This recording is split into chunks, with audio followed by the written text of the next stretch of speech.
wash your hands? Yes. We'd been married for 10 years and had 2 boys, and then my daughter from a previous marriage, and just had a fun little oops pregnancy at 40. We weren't planning on it. I needed to plan and know what to expect. I really just kind of wanted to know what I was getting myself into. We sat down and had a nice talk with her about her risks of genetic malformation due to her age, because she was advanced maternal age. And we offered her all the options, and she opted for the NIPT. The NIPT is non-invasive prenatal testing, and it's just a blood test. That's what was very appealing to me, is that it's something very simple. I felt I would be better prepared depending on whatever the result was. I distinctly remember being woken up after a night shift that I had been working, and it was my doctor on the other end, and he had called me back with the results and let me know. He said, hey, so your test did come back positive for trisomy 21. And even though I'm a nurse, like, my head was kind of spinning, but then I said, okay, so remind me which one that one is again. And he's like, it's Down syndrome. You wanna go get the ball?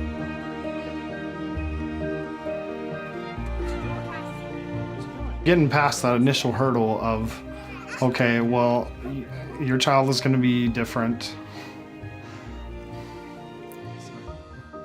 Just getting past that news is, I think, just a huge step in the right direction, because you take the time you need to process it. And then we got to the point where, okay, now we're accepting that this is gonna happen. What can we do to prepare?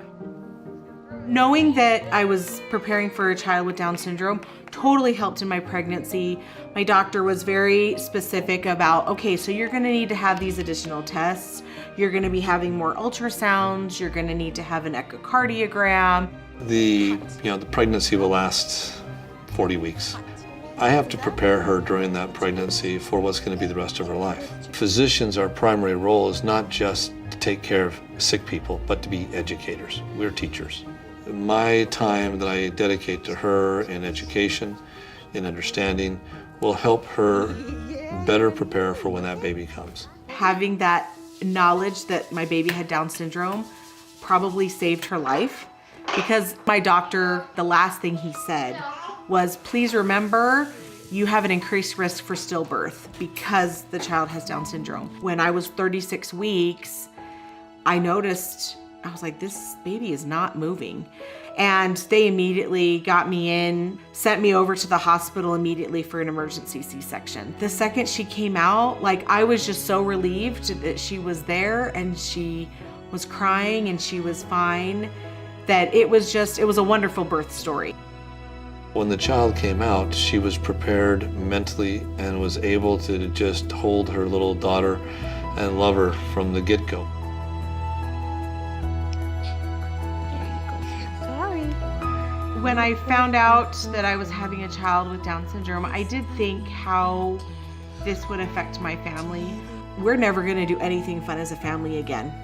We're never gonna be able to go anywhere. We went on this vacation touring of several national parks, and I happened to notice another family, and they had a child in a wheelchair there. It just really got me thinking, well, they're going out and they're having fun and they have a child in a wheelchair, so why can't we? It just opened up what her potential is, and that we shouldn't limit their potential.